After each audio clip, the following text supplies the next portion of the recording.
Bismillahirrahmanirrahim.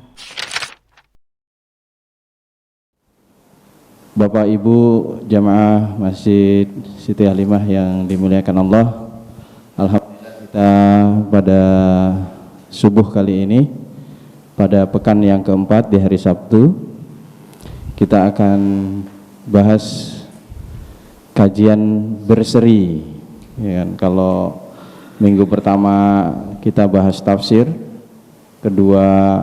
yang ketiga sirah nabawiyah, yang keempat kita masuk tema fikih ibadah. Jadi masalah-masalah ibadah kita juga harus punya landasan kuat dalam melaksanakannya, sehingga tidak ada keraguan-raguan lagi dalam kita melaksanakan ibadah. Oh, ini sesuai dengan sunnah Rasul, oh ini sesuai dengan contoh Rasulullah Shallallahu Alaihi Wasallam.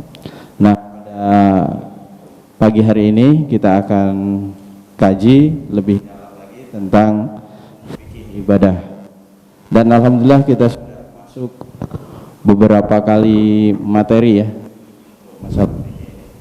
dan mudah-mudahan kita bisa tetap terus mengikuti berkesinambungan, karena materi ini bersambung terus, Bu.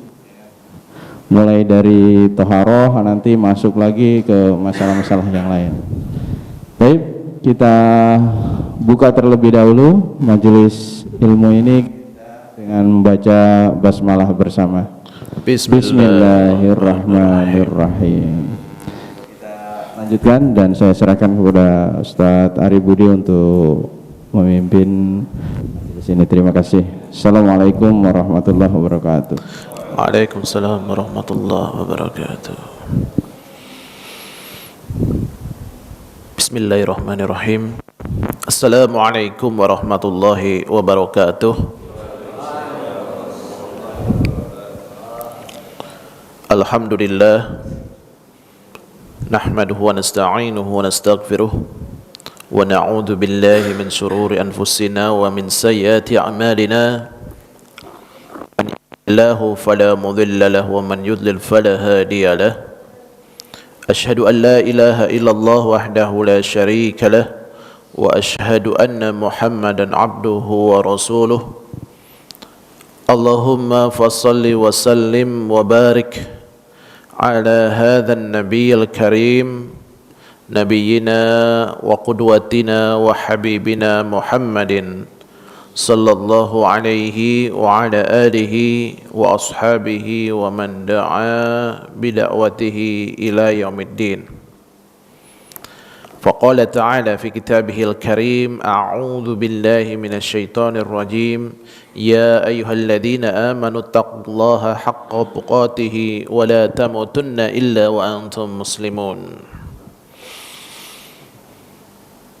Bapak-bapak, ibu-ibu, jamaah salat subuh Masjid Siti Halimah yang saya muliakan dan semoga dalam lindungan Allah Subhanahu wa taala. Alhamdulillah, puja dan puji syukur kita sampaikan kehadirat Allah Subhanahu wa taala atas segala limpahan karunia-Nya, sehingga pada kesempatan pagi hari yang indah ini Allah Subhanahu wa taala himpun kita di tempat yang mulia ini dalam menjalankan ketaatan kepadanya, yakni salat subuh berjamaah. Dan mudah-mudahan nikmat yang sangat besar yang Allah berikan kepada kita ini bisa terus kita jaga keberlangsungannya. Salam serta salawat tidak lupa kita sampaikan kepada junjungan Nabi besar Muhammad sallallahu alaihi wasallam beserta para sahabat, keluarganya, dan mudah-mudahan sampai kepada kita selaku pengikutnya yang berusaha terus berkomitmen untuk mengikuti risalah beliau hingga kita nantinya diwafatkan oleh Allah Subhanahu wa taala. Bapak, ibu-ibu yang saya muliakan, bagaimana kabarnya, Pak? Sehat, Pak ya? Alhamdulillah. Ibu sehat, Bu? Alhamdulillah. Ya, pada kesempatan pagi hari ini kajian fikih kita ya, akan masuk kepada pembahasan Kitabut Thaharah, yakni pembahasan mengenai bersuci ya. Setelah pada pembahasan sebelumnya kita membahas bagaimana urgensi daripada fikih itu sendiri ya, dan juga bagaimana fiqhul ibadah dalam Islam. Nah, pada kesempatan pagi hari ini kita akan mencoba membahas Kitabut Thaharah yang merupakan salah satu pembahasan dari banyaknya rangkaian pembahasan dalam fikih. Dan akan kita dapatkan bahwasanya pembahasan mengenai bersuci ini atau thaharah ini akan kita dapatkan pada awal-awal pembahasan kitab fikih ya. Entah itu fikih Hanafi ya, apakah itu fikih Maliki ya, Syafi'i, Hambali, itu mereka tetapkan pada pembahasan fikih itu awalnya itulah pembahasan thaharah ini. Ini juga menjadi pelajaran bagi kita bahwasanya pentingnya thaharah dalam Islam. Ya, pentingnya bersuci dalam Islam. Karena apa? Karena ibadah yang sifatnya wajib, ya, seperti sholat misalkan, dia tidak akan sah tanpa adanya bersuci. Seperti wudu, ya kan, tayamum atau al-ghuslu, ya, mandi, dia tidak akan sah tanpa itu. Oleh karenanya, ya, thaharah atau bersuci yang tadinya bersifat tidak wajib, karena ibadah yang wajib itu menuntut diadakan thaharah sebagai syarat sah ibadah, maka thaharah ini menjadi wajib. Nah, karenanya bagi seorang muslim kita pun wajib untuk mempelajari thaharah ini. Ya. Jadi jangan sampai nantinya ketika kita ingin sholat misalkan ya Pak ya Bu ya, itu sholat kita itu jangan sampai tidak sah nantinya, ya kan? Sayang sekali gitu. Oleh karena pentingnya pemahaman mengenai thaharah ini. Kita mulai dengan makna thaharah. At-thaharah secara bahasa artinya an-nazafah, yakni bersih ataupun suci ya, dari kotoran atau najis yang terlihat seperti kotoran manusia dan najis maknawi yang tidak terlihat seperti maksiat. Nah ini uniknya. Jadi para ulama membagi thaharah itu menjadi dua, thaharatul qalbi dan thaharatul jismi. Berdasarkan kepada hadis Nabi sallallahu alaihi wasallam, at-tuhuru syatrul iman. Ya. Jadi nanti kalau mendapatkan hadis mengenai kebersihan, nah itu Pak, at-tuhuru syatrul iman, bukan an-nazafatu minal iman. Nah itu an-nazafatu minal iman itu merupakan pepatah saja. Ya. Kan kita sering dapatkan ya Pak ya. Ya, Bu, ya. Di sekolah-sekolah an-nazafatu minal iman. Nah itu bukan hadis, ya, jadi jangan disalahartikan nanti. Hadisnya adalah at-tuhuru syatrul iman. Jadi bersuci, thaharah itu merupakan bagian daripada iman. Nah, dikarenakan thaharah itu bagian daripada iman, maka ulama membagi dua, thaharah atau bersuci yang sifatnya jism, jasad, ya. Tadi yang disebut situ adalah yang benar-benar yang terlihat gitu ya. Artinya yang bisa dirasakan oleh tubuh manusia ini, baik itu yang terkena di tubuh badan maupun yang terkena di pakaian. Kemudian yang kedua adalah thaharul qalbi, yaitu yang sifatnya maknawi, yang tidak bisa diraba, tidak bisa terlihat oleh kita. Kalau yang tadi thaharatul jismi, ya, yang sifatnya badan, artinya kalau misalkan najis yang sifatnya jism, ya, seperti misalkan apa itu, kotoran kucing, ya, kotoran kucing apa tai kucing, saya nyebutnya ya kalau bahasa kita udah tai kucing aja lah gitu ya, ya. Kemudian tai anjing segala kotoran-kotoran itu adalah najis yang terlihat gitu ya, yang bisa dirasakan. Nah, oleh karenanya nanti ada perlakuan khusus untuk itu, ya, ada toharoh khusus untuk itu. Adapun yang sifatnya maknawi atau taharatul qalbi adalah sucinya hati, ya, sucinya hati.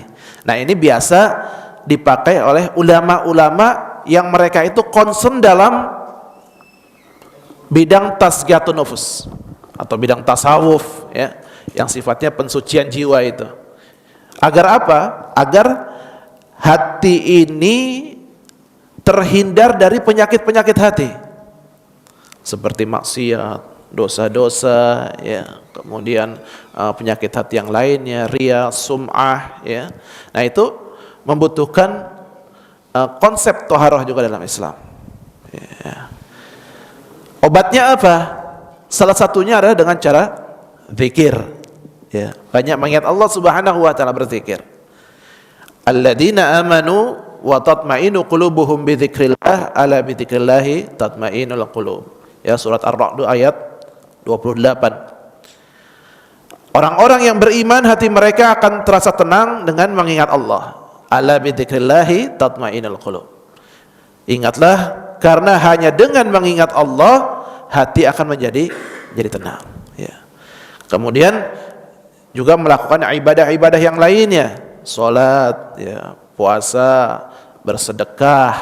Nah, itu merupakan kunci daripada bersihnya hati ini, ya, toharotul qalbi. Nah, yang kita bahas dalam fikih ini adalah toharatul jism.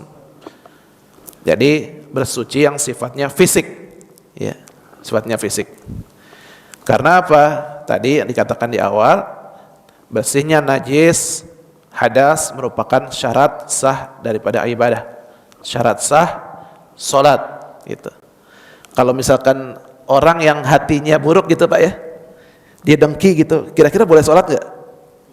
Boleh aja, sah aja gitu. Orang yang jahat sekalipun gitu ya, dia pelaku maksiat, pelaku dosa, sholat sah nggak? Sah kalau misalkan dia sudah poin-poin dari syarat sholat itu yang sifatnya jasadi itu terpenuhi gitu. Tapi kalau nggak terpenuhi, ya sholatnya nggak sah, gitu ya. Sekalipun hatinya itu baik, gitu ya, dia orang baik, orang soleh, gitu. Habis dari kamar mandi, ini orang soleh nih, dari kamar mandi, buang air kecil, langsung masuk masjid, sholat, nggak wudhu, sah nggak kira-kira? Nggak sah, kan gitu. Ya, nah ini pentingnya kita belajar tahar. Nah, sedangkan menurut istilah adalah yang pertama, ibaratu an ghusli a'dha'i makhsusatin bisifatin makhsusah. Yang pertama, taharah adalah membersihkan anggota tubuh dengan cara tertentu. Nah, itu, ya, membersihkan anggota tubuh dengan cara tertentu. Itu.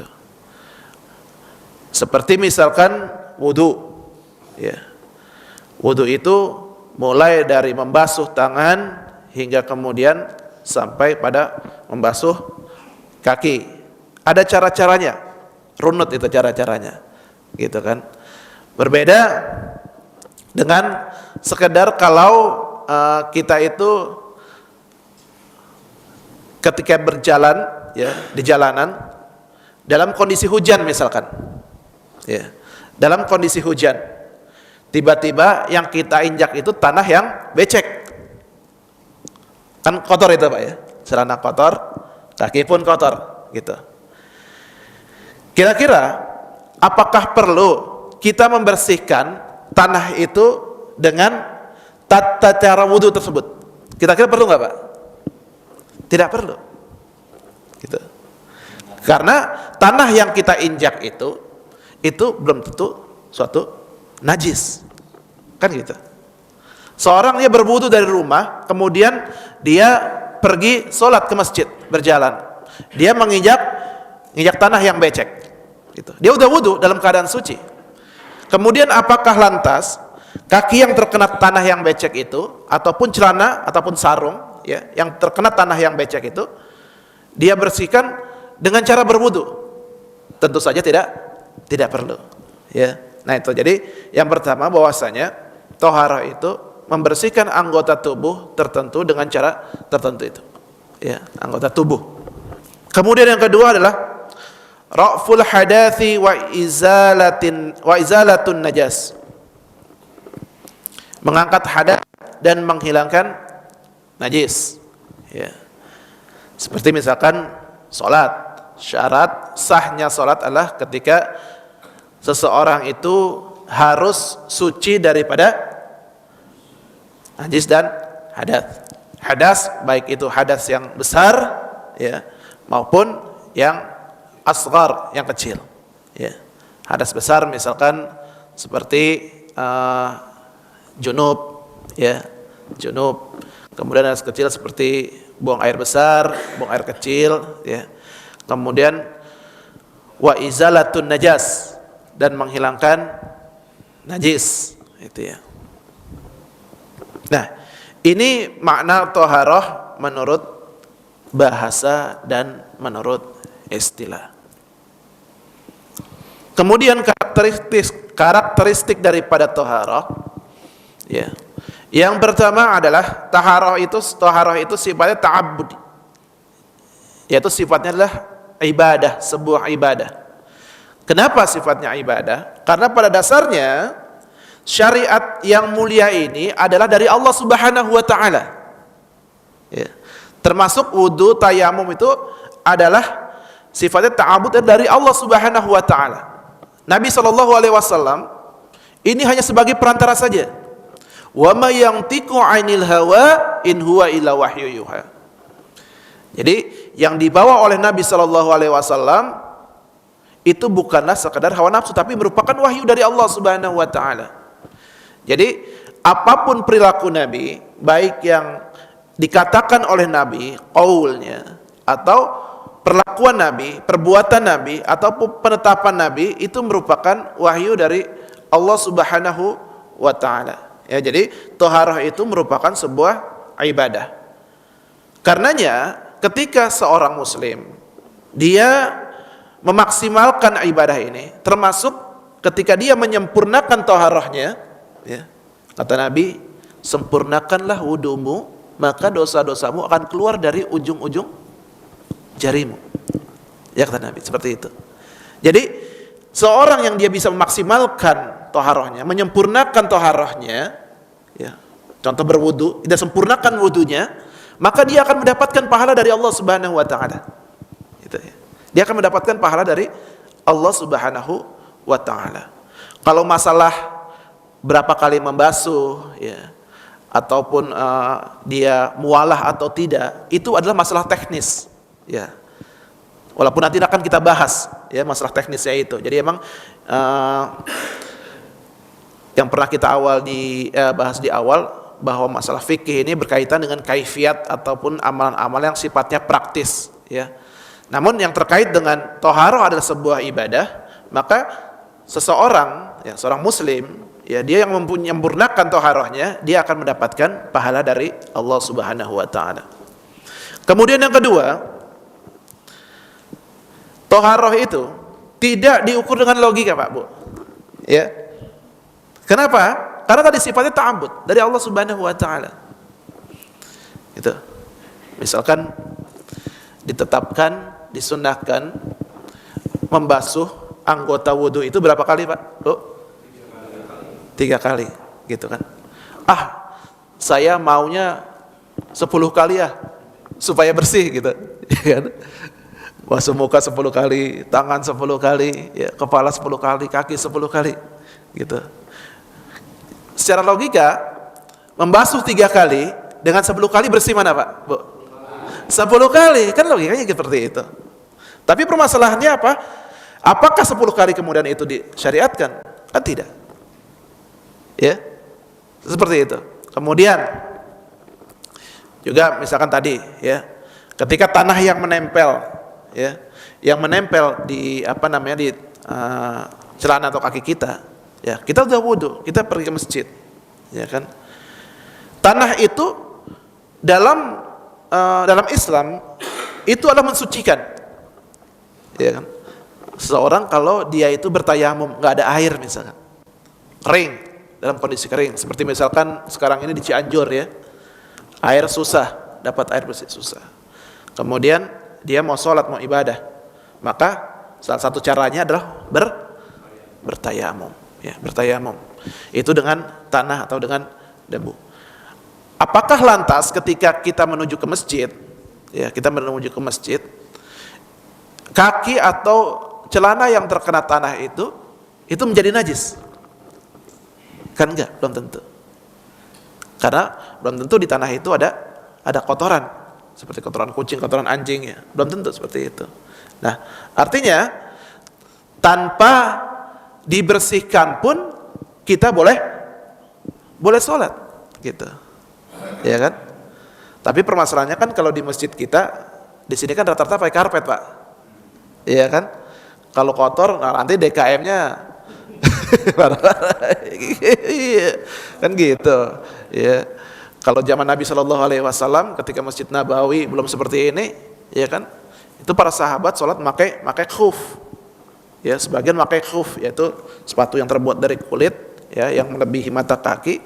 Dari safar misalkan, ya, itu khufnya tidak dicopot. Dan kalau bapak pergi haji atau umroh ya, itu akan kita dapatkan tuh jemaah-jemaah dari Turki, ya, jemaah-jemaah dari Afrika itu suka pakai khuf itu, ya, sepatu yang itu agak hitam itu warnanya. Nah itu mereka. Dan mereka tidak mencopot. Dan uniknya adalah, ini logika juga.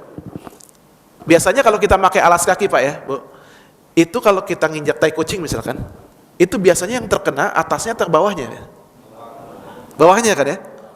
Bawahnya ya, alasnya ya. Tapi kenapa kok kalau kita dalam syariat mengusap khuf, itu yang diusap atasnya? Itu. Bukan bawahnya. Nah, itu. Logis gak Pak kira-kira? Enggak ya? Kata Ali bin Abi Thalib, seandainya Islam itu diukur dengan logika, maka Nabi nggak akan menyuruh ketika mengusap khuf itu mengusap atasnya. Harusnya yang dibersihkan bawahnya. Nah itu, jadi di sini ibadah tidak bisa diukur dengan logika. Ya seperti itu. Nah toharoh ini tidak bisa diukur, tolak ukurnya tidak logika, tapi adalah berdasarkan yang ketiga, bersumber dari dalil Al-Quran dan As-Sunnah. Ya ini yang pokok, Al-Quran dan As-Sunnah. Selebihnya ijma dan lain-lain bisa kita pakai. Namun yang sumber awalnya adalah Al-Quran dan As-Sunnah. Karena apa? Kita beribadah berdasarkan kepada perintah Allah Subhanahu wa taala, ya, yang sumbernya jelas, yakni Al-Quran, dan tata caranya menurut tata cara Rasulullah sallallahu alaihi wasallam. Shallu kama ra'aitumuni usolli. Salatlah sebagaimana kalian melihat aku salat. Ya. Nah, jadi ini adalah 3 karakteristik daripada toharoh, ya, yang menjadi panduan bagi kita untuk beribadah kepada Allah Subhanahu wa taala. Nah, ini saya buat diagram terkait dengan toharoh supaya kita mudah mencernanya. Jadi toharoh dibagi menjadi 2, najis yang terkait dengan fisik dan hadas yang terkait dengan hukum-hukumnya. Gitu ya. Nah, najis ini, ya, ini saya ambil dari kitab Safi Tantun Najah, ya, yang membagi najis ini menjadi 3. Najis mukhaffafah atau najis ringan, najis mutawassithah, dan najis mughallazah. Najis ringan, nah ini air kencing bayi yang belum makan misalkan, ya, ibu mempunyai anak atau bapak mempunyai cucu, gitu kan, ya, itu yang usianya mungkin di bawah 6 bulan ya, atau masih, kalau dalam istilah kita ASI eksklusif misalkan, ya. Dia belum kemasukan makanan seperti misalkan pisang, ya kan biasanya kalau pisang itu kan dikerus gitu ya, dikerus, disuapin gitu. Itu termasuk bahan makanan yang masuk ke dalam tubuh si bayi itu. Nah, itu ketika anak bayi dalam kondisi itu, air kencingnya itu tidak dikatakan sebagai najis. Itu ya. Ibu atau bapak lagi gendong cucu nih, atau gendong anak, usianya 3 bulan, lupa ngasih itu ya, pembalut itu ya, supaya pipisnya nggak mana-mana, nempel ke celana atau baju kita. Nah, kira-kira perlu wudu nggak Pak, Bu? Enggak ya, itu tidak perlu wudu. Cukup bagian yang terkena pipis si bayi itu dibersihkan saja, dipercikan. Kalau misalkan terkena di sini, ya udah ambil air, ya, cepretin, cepretin kalau bahasa kita, ya, cepretin itu, dibersihkan. Cukup seperti itu. Kita udah wudu, tadi mau sholat, ya, udah wudu. Si ibunya sibuk, neneknya, waduh, ini si anak pipis nih, ya kan? Pipisnya nempel di baju atau di mukena. Nah, ketika belum usia 6 bulan atau sebelum dia diberikan makanan dari makanan itu, maka pipisnya itu tidak dalam status najis. Artinya cukup dikepretkan saja. Kemudian kita perlu berwudu lagi nggak? Nggak usah. Ya, tidak perlu untuk berwudu lagi. Ya, jadi memercikan air terkena najis tersebut. Kemudian si najis mutawasitah, ya, seperti kotoran anjing, kotoran kucing, ya, yang menyebabkan, ya, najis sedang ini yang menyebabkan kalau dia terkena air hilang warnanya atau berubah warnanya. Kemudian rasanya udah pasti dong, ya Pak ya Bu, ya. Air terkena tai kucing misalkan, atau terkena tai anjing, nggak mungkin dong misalkan air putih kita minum, ya kan, itu rasanya udah beda tuh, ya kan, udah beda gitu. Apalagi aromanya. Nah, aromanya itu paling sensitif tuh, ya, paling sensitif, ya, kita kan ketahuan banget tuh. Kadang manusia juga bisa bedain mana tai kucing, mana tai anjing gitu, mana tai manusia juga bisa bedain, ya, itu ya. Kemudian najis yang berat atau mughalazah seperti anjing, ya, babi dan keturunannya itu, ya, itu termasuk najis yang berat, sehingga perlakuannya pun berbeda, ya. Dicuci pakai air 7 kali, salah satunya dengan tanah atau dengan pasir, gitu. Ya, jadi 7 kali, salah satunya dengan air. Karena kalau nggak gitu, tetap itu tubuh kita jika misalkan terkena air liur anjing, ya. Kalau kalau terkena cuma megang badannya, bulunya, kira-kira najis nggak itu Pak? Anjing, enggak ya? Air liurnya aja, sama kotoran. Kalau kotoran anjing, perlu nggak kita membasuh 7 kali? Enggak ya? Enggak, seperti itu. Itu perlakuannya beda, gitu ya. Namun berbeda dengan babi. Berbeda dengan babi, karena babi adalah najis ain. Maksudnya apa? Semua anggota tubuh babi itu adalah najis. Ya, jangankan mulutnya, kita baru kesenggol buntutnya aja, itu udah najis, gitu. Ya, jadi itu yang membedakan, ya, babi dengan anjing. Kalau anjing hanya air liurnya saja, ya, kemudian cara toharohnya adalah membasuh 7 kali, salah satunya dengan tanah atau dengan pasir. Nah, itu yang sifatnya najis, yang terkait dengan fisik. Nah, kemudian yang kedua adalah hadas. Ya, ini sifatnya adalah hukmiyah, terkait dengan, ya, hukum-hukum yang nantinya berlaku bagi anggota tubuh kita, ya, anggota tubuh kita. Nah, terbagi menjadi 2, hadas kecil dan hadas besar. Hadas kecil seperti buang air besar, ya BAB dan BAK, buang air kecil. Ya. Toharohnya bagaimana? Dengan berwudu atau dengan tayamum kalau kita tidak mendapatkan air. Kemudian hadas akbar yang besar, ya seperti junub atau janabah, ya. Seorang yang suami istri, dia habis melakukan hubungan biologis, ya, itu tidak boleh langsung sholat, namun dia harus melalui proses toharah dulu, yaitu mandi, ya, berwudu, kemudian dia mandi junub atau mandi janabah.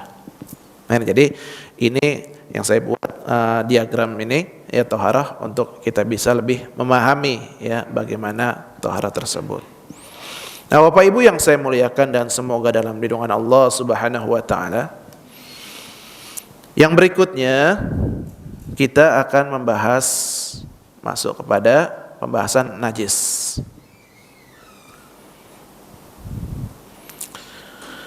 Najis secara bahasa bermakna al-qadarah, ya, ini adalah kotoran. Dan secara istilah, ya, menurut Asy-Syafi'iyah adalah mustaqdiru yamna'u sihhatas salati haitsu la murahhis. Sesuatu yang dianggap kotor dan mencegah sahnya salat tanpa ada hal yang meringankan. Nah, itu. Sedangkan menurut lain, sifatun hukmiyatun tujibu li mausufiha man'a istibahah as-salati bihi au fihi. Sifat hukum suatu benda yang mengharuskan seseorang itu tercegah dari kebolehan melakukan salat bila terkena atau berada di dalamnya, gitu. Ya, jadi secara bahasa najis adalah kotoran umum, Pak. Jadi kalau kita merujuk kepada bahasa ini, istilah bahasa, ya, kotoran seperti misalkan yang ada di yang ada di got misalkan, ya, kita kecipratan air got kotor, nah itu juga masuknya najis, gitu. Namun apakah najis itu bisa, kotoran got itu bisa membatalkan sholat atau tidak, kita juga tidak bisa berpatokan kepada itu, karena memang itu istilahnya hanya secara lugah saja, secara bahasa. Namun secara istilah, ya, para ulama Syafi'iyah mengatakan sesuatu yang dianggap kotor dan mencegah sahnya sholat tanpa ada hal yang meringankan. Jadi kotoran itu bisa menjadikan kita itu tidak bisa melakukan sholat. Atau kalau dia sudah bersuci, dia sudah wudu, sudah tayamum, sudah junub, sudah mandi janabah, gitu, ya, mandi junub, maka ketika dia terkena kotoran itu, maka dia tidak bisa melakukan sholat. Karena apa? Karena najisnya itu, status najisnya itu, ya. Kemudian sifat hukum suatu benda yang mengharuskan seseorang itu tercegah dari kebolehan melakukan sholat. Atau suatu benda, ketika dia terkena itu, seseorang terkena itu, dia tidak bisa sholat, gitu. Ya. Seseorang yang kena kotoran kucing misalkan, yang tadinya dia sudah berwudu, sudah cuci, karena terkena kotoran kucing atau kotoran anjing, maka dia tidak bisa melakukan sholat karena terkena najis tersebut. Itu.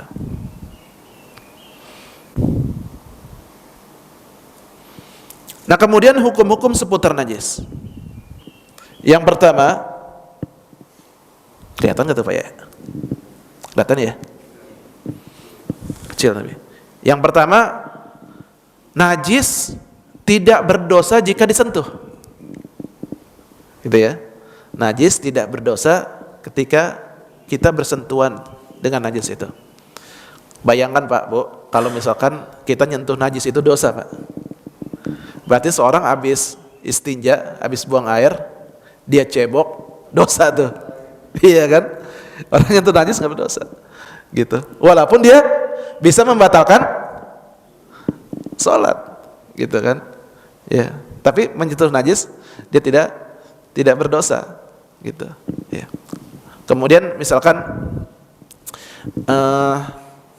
di masjid atau musola, ada anak-anak sholat, ada anak sholat usia 3 tahun misalkan, dia ngompol di masjid, ya, pipis di karpet ini, ya kan, marbot, ngelihat itu, sudah wudu, membersihkan karpet itu, ya, terkena najis, apakah dia berdosa?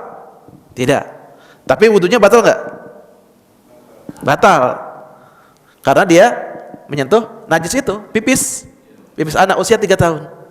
Nah itu, dia tidak berdosa, tapi dia wudunya batal, sehingga dia untuk sholat lagi harus wudu kembali. Gitu. Kemudian yang kedua, ya, ini merupakan syarat beribadah. Gitu. Ya, syarat beribadah harus suci dari najis tersebut. Ya, najis harus ibadah harus suci dari najis. Gitu. Kemudian yang ketiga,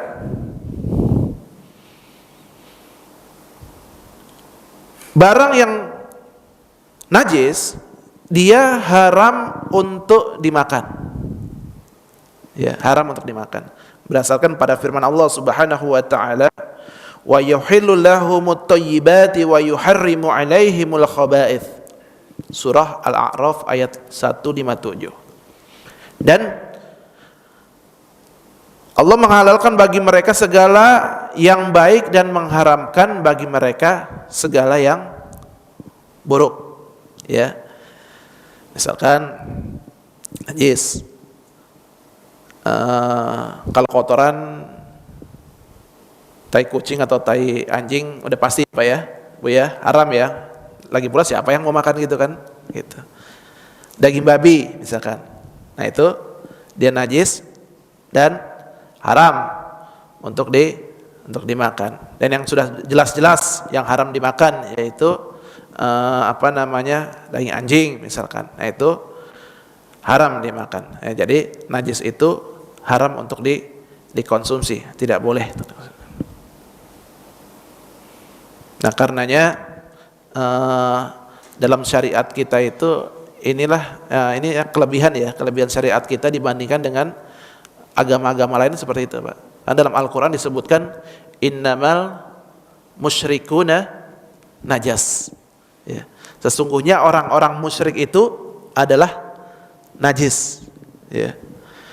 Nah ini para ulama berbeda pendapat mengenai penafsiran ayat ini. Gitu.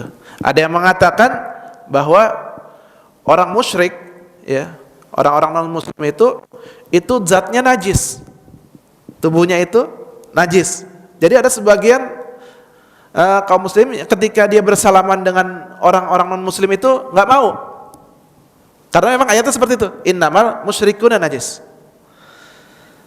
Tapi Syekh Sayyid Sabiq dalam kitabnya Fiqhus Sunnah, beliau mengatakan yang dimaksud dengan ayat itu innamal musyrikuna najas, sesungguhnya orang-orang musyrik itu najas adalah bukan zatnya, bukan orangnya, melainkan yang najis itu adalah ajarannya, agamanya, gitu. Makanya dalam ajaran agama-agama lain kita tidak mendapatkan konsep toharo, Bapak Ibu sekalian, tidak mendapatkan itu, gitu. Mereka minum khamar ya minum khamar, mabuk-mabukan ya mabuk-mabukan. Mereka makan daging babi ya makan daging babi, menghalalkan daging babi, gitu. Ya, kadang yang haram dihalalkan, yang halal diharamkan kadang, ya kan? Ada sebagian gitu, Pak. Ya, menikah itu dalam Islam halal atau haram, Bu? Halal.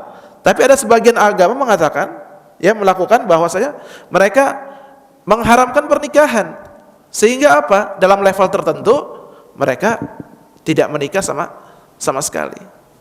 Nah itu ya. Jadi inilah kelebihan daripada syariat agama kita, ya, yang mengajarkan kepada kita inilah konsep toharah ini. Dan sekaligus memang konsep toharah dalam Islam ini yang membedakan antara ajaran Islam dengan agama-agama yang lainnya. Makanya kalau saya kadang-kadang gitu, Pak, saya sama istri tuh, Bu, kalau kita jajan, ya, tukang jajanan gitu, saya lihat nih orang yang jualan sholat apa enggak. Saya kadang patokannya gitu Pak Bu. Ini orang yang jualan sholat apa enggak? Karena logikanya ya dalam pikiran saya, orang yang suka sholat itu dia pasti bersuci gitu.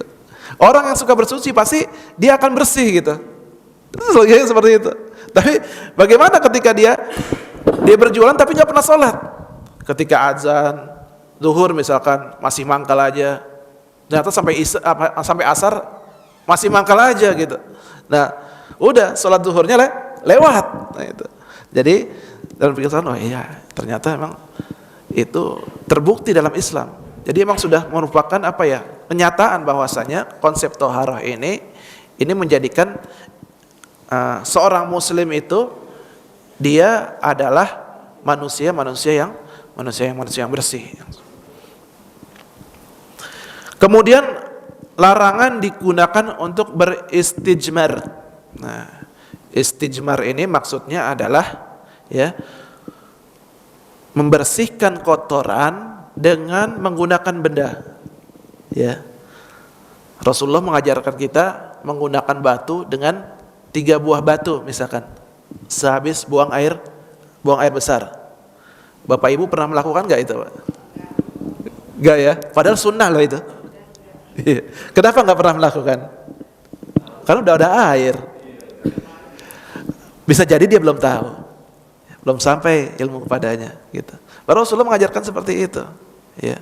Namun dalam keadaan tertentu, ya ini sebagai pengetahuan, dalam keadaan tertentu ketika kita sulit mendapatkan air, ya, itu boleh menggunakan 3 buah batu itu, gitu ya.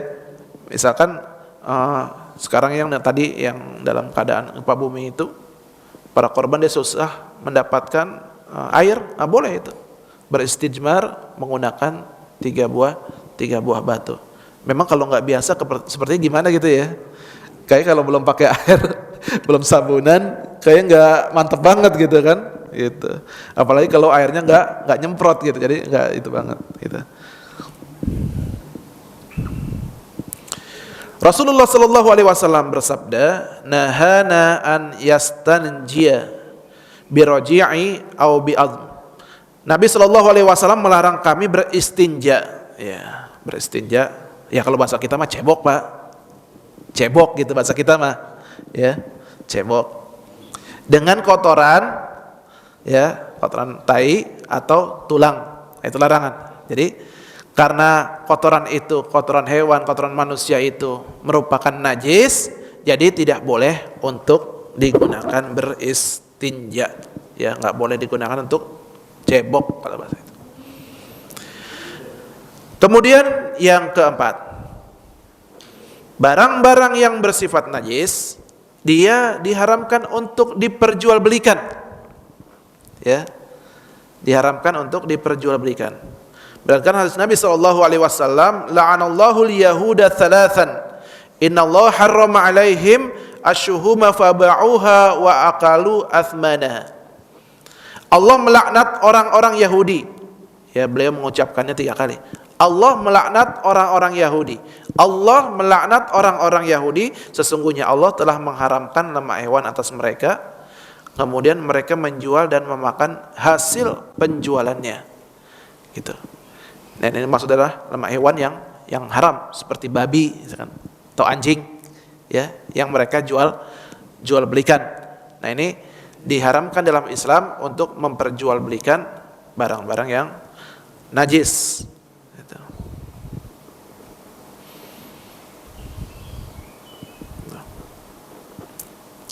Baik. Apa saja barang atau najis yang haram itu untuk diperjualbelikan? Yang pertama adalah kotoran hewan, gitu ya. Dalam mazhab Al-Hanafiyah atau mazhabnya Imam Abu Hanifah, benda najis haram diperjualbelikan, namun jika bisa diambil manfaatnya boleh. Maksudnya adalah misalkan ya kotoran hewan, sapi, kambing, ya itu boleh diambil manfaatnya. Ya untuk pupuk misalkan, nah itu boleh. Kotoran hewan adalah benda najis, maka haram diperjualbelikan, namun bila tercampur dengan tanah maka boleh. Nah itu ya. Jadi kotoran hewan Yang langsung dijual artinya mutlak itu belum tercampur. Nah itu menurut mazhab Al-Hanifiyah itu tidak diperbolehkan. Karena statusnya itu masih najis, murni najisnya. Kecuali sudah dicampur dengan tanah. Atau kalau kita lihat di tukang-tukang pohon kembang gitu ya, itu sudah tercampur dengan sekam, ya, sudah campur dengan daun-daun kering, tanah, gitu. Atau yang sudah ditimbun dalam tanah selama beberapa lama, ya, kemudian jadi kompos. Nah itu boleh diperjualbelikan. Namun yang tidak boleh lah ketika masih murni dalam dalam bentuk kotoran itu. Namun dalam mazhab Syafi'i mutlak secara umum, ya, diharamkan untuk jual beli kotoran hewan walaupun sudah dicampur dengan tanah sekalipun. Nah itu, ini yang membedakan, Pak. Seperti itu, ya.